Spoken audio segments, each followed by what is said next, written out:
lui ne sait pas à quel moment Vital se marie véritablement en fait. L'Ivoirien aujourd'hui se pose des questions parce qu'il y a eu une sortie avec Momo Wang. Tu as lapé les lèvres de Momo Wang. Tu dis, tu as lapé le petit là, tu l'as mangé, tu l'as dégusté Vital. Jusqu'à mariage même a été fait. Ah, c'était un clip. Adama, qui aurait cru? Personne. Famille, partagez le direct. Après, tu viens dire non, c'est buzz. Donc aujourd'hui, quand on voit Vital avec quelqu'un en couple, on se pose des questions. Vital, je t'aime bien, tu es ma soeur. On se pose des questions. Est-ce un buzz ou un mariage?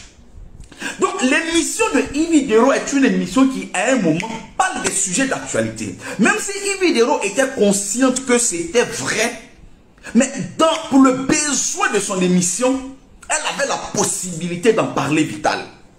Oui. Pour répondre à ta préoccupation, Yves Dero avait effectivement le droit d'en parler parce que tu es public. Et ta relation, tes pseudo-relations et cette dernière relation, tu les exposes. La preuve en est que ta demande de fiançailles a été faite en direct d'une chaîne de télé ici en Côte d'Ivoire. Donc si tu voulais que ça passe inaperçu, je pense que la télé n'était pas la plateforme idéale pour faire une demande de fiançailles. Donc à partir du moment où c'est officiel, c'est public, n'importe qui dans son émission peut en parler. Et c'est dans ce sens que Yves Dero a abordé la question. Parce qu'à un moment, elle t'a adressé des félicitations, tout et tout. Donc quand tu viens, tu dis non, Yves Dero savait, mais pourquoi elle allait parler de ça dans ton émission? Elle savait, mais l'opinion publique ne savait pas. Et quand elle a posé la question à Hassan Hayek a dit cette fois-ci, c'est vrai. Hassan Hayek a confirmé. Mais là où je te donne raison, il y a un vilain gars, je ne sais pas, au paquet dessiné façon qu'on appelle quoi dans le chroniqueur Edouard ou je ne sais pas quoi là. Ce gars, il me sort par les pores, famille. On va partager le direct.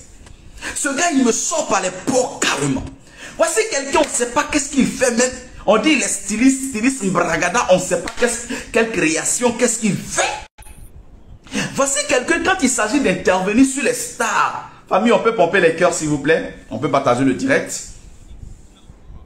Voici quelqu'un, quand il s'agit d'intervenir, c'est-à-dire de donner son point de vue sur les stars. C'est-à-dire, il dit que de la méchanceté en fait.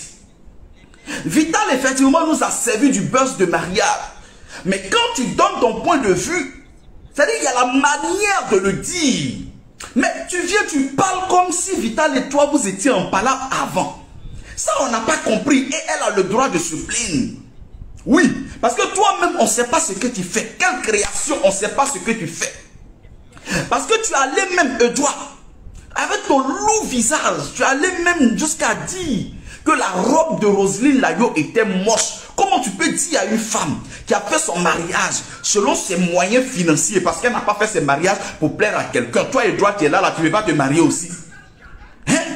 Elle n'a pas fait son mariage pour plaire à quelqu'un. Elle et son mari ont fait leur mariage selon leurs moyens financiers. Et toi, un garçon à l'identité carrément troublée. Oui, à l'identité troublée. Et nous savons tous de quoi je parle. Tu dis non, sa robe était moche. Un homme qui se tient et qui dit à une femme ta robe, et si c'était une femme, bon, moi ça n'allait rien me dire parce qu'entre femmes, vous vous connaissez, vous savez, voilà. Mais un homme qui va s'arrêter avec ses loups paquets et puis venir dire la robe de mariage de Roselyne Layo était nulle, nul de ce nul. Je me demande c'est quel genre d'homme ça. Elle au moins elle s'est mariée. Et toi, cher ami? Et toi, cher ami? Cher ami dont l'identité est troublée au massoua, au paquet aussi concentré, comme du beurre et du lait concentré sucré, qui a fait au moins 3 mois dans un frigo là. C'est quoi toi ta vie? C'est quoi ta vie? Donc quand tu viens, tu dis qu'elle est nulle. Elle est nulle. À un moment, c'est blessant. Et Vital a raison de se plaindre sur ce côté-là. On peut dire, oui, elle a fait du buzz. Elle fait que du buzz. Elle nous sait que du buzz. Ça, on est d'accord. On est tous d'accord. Voilà. On est tous d'accord. Mais de là, tu as pu suivre, elle est nulle. Elle est comme ceci, comme ceci. Comme si vous étiez en palabre avant. Cher ami. Cher ami. On peut critiquer. On peut donner des orientations, faire des suggestions à quelqu'un. Oui. Mais toi, tu ne donnes aucune. C'est-à-dire, Il n'y a rien de bon qui sort, qui puisse sortir de toi dans cette émission-là. Habille des femmes, tu es dedans, c'est toi qui as dit c'est filet. La jeune fille aussi, elle se débrouille. Nous tous, on sait qu'elle s'est... Bon, oui, elle se débrouille. Elle se débrouille, mais c'est pas pour autant. Parce qu'on t'a donné l'opportunité de parler, tu vas lui dire des choses vraiment bizarres, quoi. Comme si vous étiez en palabre avant. Et puis, regardez comment il était concentré, mais c'est pas qu'il la sortait comme ça, Adama. Hein? Adama. Sur ce côté vital, tu as raison de te plaindre. Sinon, du fait qu'on parle de toi à l'émission, c'est normal. Parce que tu es public. Du fait qu'on fasse un micro-trottoir te concernant, oui. Parce que ta demande de mariage a fait le buzz, a fait l'actualité aussi du moment. Donc c'était bon d'avoir l'opinion des familles. On peut partager le direct. C'était bon d'avoir l'avis des uns et des autres. Qu'est-ce que les uns et les autres en pensaient? Et tu as bien suivi. Et tu as bien suivi.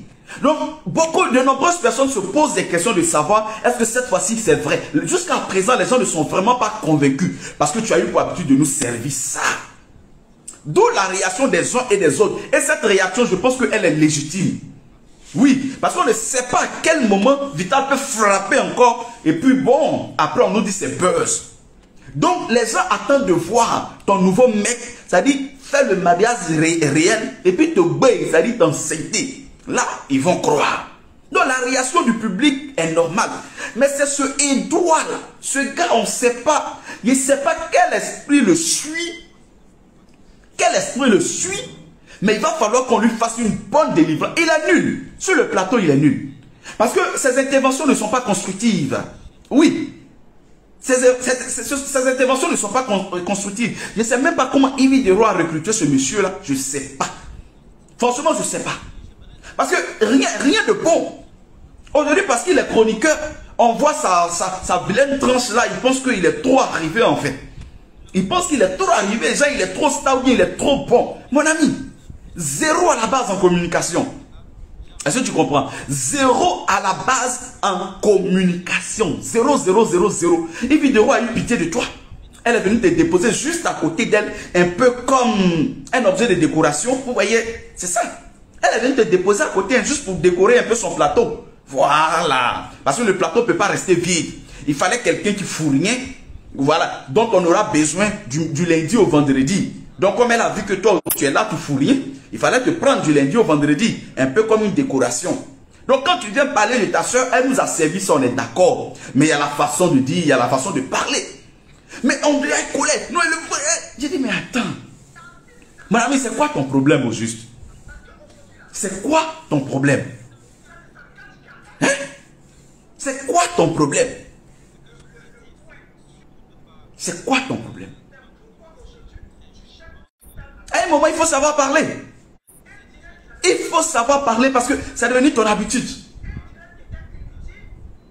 Oh oui, il est là, on dirait pot de fleurs. Objet de décoration. Quand on lui donne un peu la parole, il est excité comme ça. Il n'a jamais pensé peut-être se retrouver en tant que chroniqueur. Il n'a jamais pensé, oui, se retrouver en tant que chroniqueur sur un plateau télé. Donc, aujourd'hui, pour lui, c'est-à-dire, c'est quelque chose de tellement extraordinaire, c'est quelque chose de tellement waouh. Famille, partagez le direct, s'il vous plaît. C'est quelque chose de tellement waouh. Donc, quand on lui donne la parole, mon ami, il faut te méfier, hein.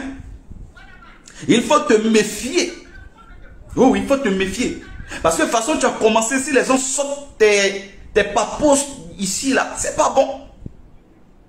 En tout cas, ça ne viendra pas de moi. Mais si les gens sortent tes papos ici, là, frère, ça va crier wououlé. Ça va crier wououlé. C'est pas bon. Donc, vas-y, mollo.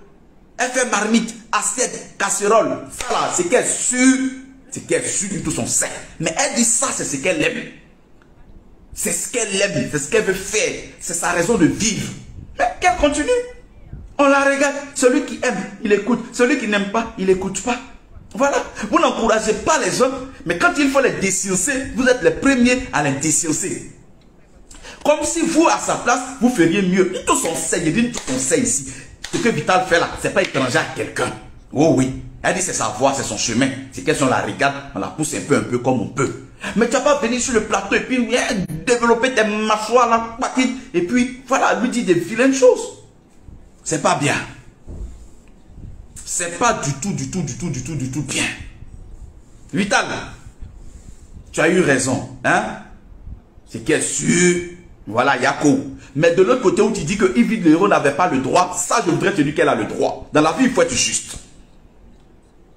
Il faut être juste dans la vie. Elle avait le droit d'aborder la question de tes fiançailles. Elle avait pleinement le droit. Voilà. Donc, sur ce coup-là, je ne voudrais pas que tu t'en prêtes à elle. C'est vrai, c'est elle qui dirige l'émission. Mais c'est le cas au Patrick développé là-bas qui, en vérité, t'a offensé. Voilà. Et je pense qu'il y a des gens qui t'ont soutenu. Comment il s'appelle, Vital? Il y a quelques chroniqueurs, quelques invités sur le plateau qui t'ont soutenu. J'ai vu Céline te soutenir. J'ai vu... comment il s'appelle là? L'autre. Celui qui fait la mise à jour, là, Stony. Stony également. Oui. Ils ont essayé d'atténuer un peu, voilà, quand le gars il a parlé là, ils ont essayé d'atténuer un peu, je dirais, l'effet que ses propos pouvaient avoir sur toi. Voilà, les gars, bravo, hein, bravo. Voilà, Vital, tu as vu, ils ont essayé d'atténuer un peu. Mais comme le gars là, tu vois, c'est Paquette Laval pour 10 personnes, ça a résonné plus fort. En tout cas, on attend beaucoup de toi. Les Ivoiriens attendent beaucoup de toi. Si c'est un vrai mariage, ouais, ici, on est là, on regarde. On est là, on regarde. Voilà, on regarde ce que ça va donner. Donc, c'est à vous maintenant, à toi et ton homme, de... C'est vrai qu'on ne se marie pas pour plaire aux gens, mais comme je le disais, tu as eu pour habitude de nous mettre dans du fake, tu vois. Donc là, c'est à ton homme et toi de nous prouver réellement que... C'est vrai, vous n'avez rien à prouver, mais Vital, toi, lui n'a rien à prouver, mais toi, tu as quelque chose à prouver aujourd'hui. Aujourd'hui, tu as quelque chose à prouver. Donc, si votre love est sincère, concentre-toi sur ton... Voilà, sur votre projet de mariage, sur ta musique. Et bon, quand ça sera véritablement le moment, voilà, nous tous, on va découvrir. Nous tous, on va découvrir. Hein? Sinon, il faut retenir que dans la pensée des Ivoiriens aujourd'hui, là, c'est encore du fake. C'est encore du fake. Les Ivoiriens ont été beaucoup dessus de toi à un certain moment. Donc, ressaisis-toi, et puis reviens encore avec de meilleures propositions. Voilà. Vends-toi encore plus cher. Et tu verras que la pensée de l'Ivoirien vis-à-vis de toi, ça va changer. Famille, partagez le direct, likez, et puis bah,